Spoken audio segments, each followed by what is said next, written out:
Striving is familiar. Do more. Be better. Get there faster. Much of modern life is built on this rhythm. Improvement is praised. Reset is postponed. Enough always seems just out of reach. Zen Buddhism pauses inside this moment and asks a quiet, simple question. What if enough is already here?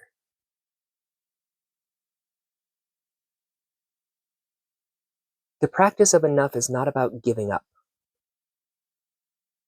It is about learning when striving has stopped serving us. Zen does not reject effort. It questions excess. It asks us to notice when effort turns into tension and ambition turns into exhaustion. Enough is a practice, not a conclusion. In meditation, striving often appears as subtle pressure. The desire to have a better sit, a quieter mind, a deeper insight. Zen notices this pressure and gently invites release. The breath does not improve by force. Awareness does not open through demand. When striving relaxes, presence deepens.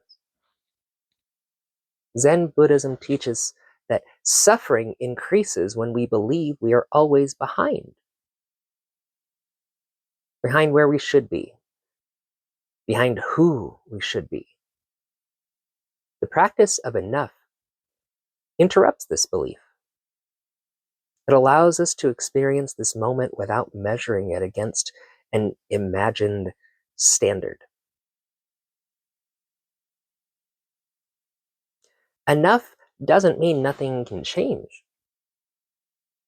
It means nothing needs to be earned to be here. At Enlightened Life Fellowship, we understand Zen as a practice that brings us back into relationship with our own limits. Limits are not failures. They are information. When you recognize where your energy ends, you begin to care for it wisely. Striving often ignores limits. Enough listens to them. In daily life, striving shows up in many forms: working, overthinking, overcommitting, even over-practicing. Zen invites us to notice the cost of constant effort. The body tightens, joy thins, presence fades. The practice of enough asks us to stop before depletion. This stopping can feel uncomfortable. The mind worries that rest will lead to stagnation. The contentment will lead to complacency.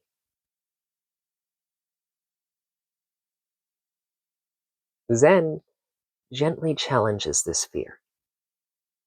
When striving pauses, clarity often increases.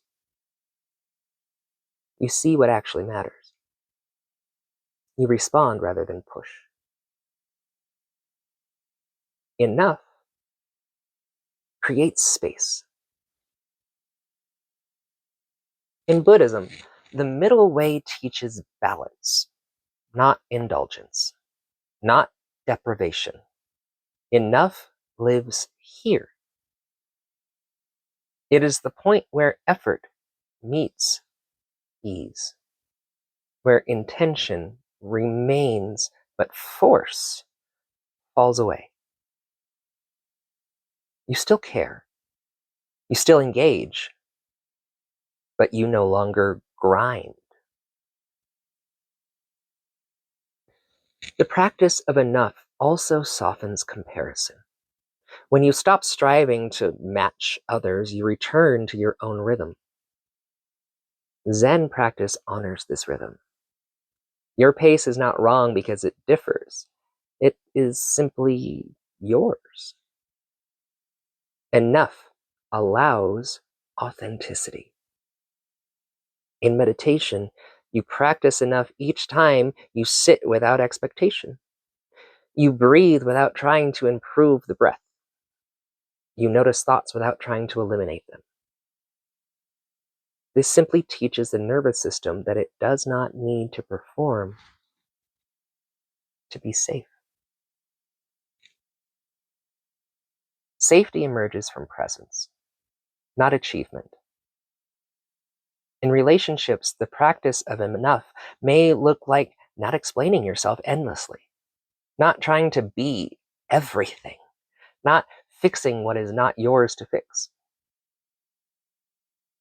Zen supports these choices by grounding you in what is actually needed rather than what is imagined. Enough is not laziness, it's discernment. Discernment knows when to act and when to stop, when to continue and when to rest. Zen practice sharpens this discernment through attention.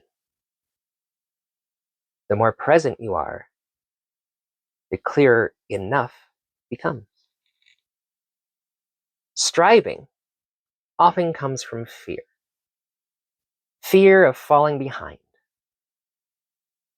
Fear of not being worthy.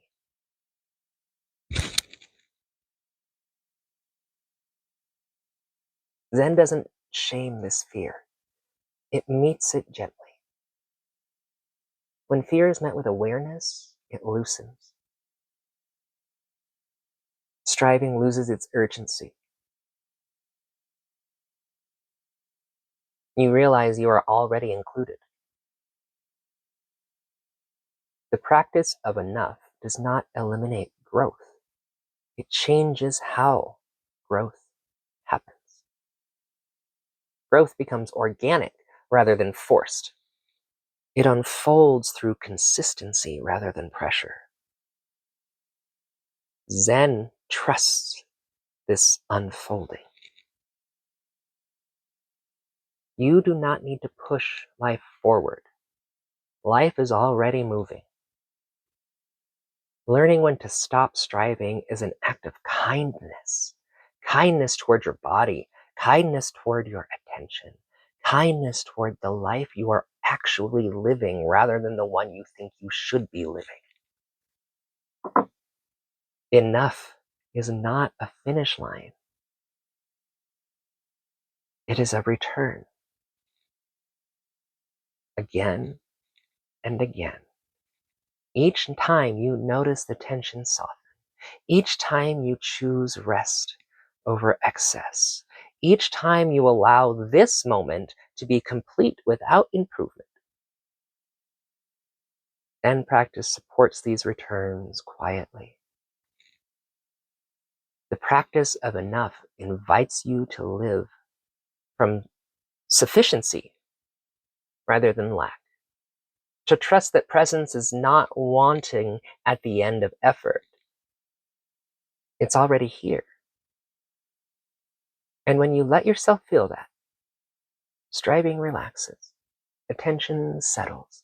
Life feels like a race and more like a conversation when you are finally listening to. Not because everything is finished, but because for this moment, you've stopped demanding more. And that changes everything.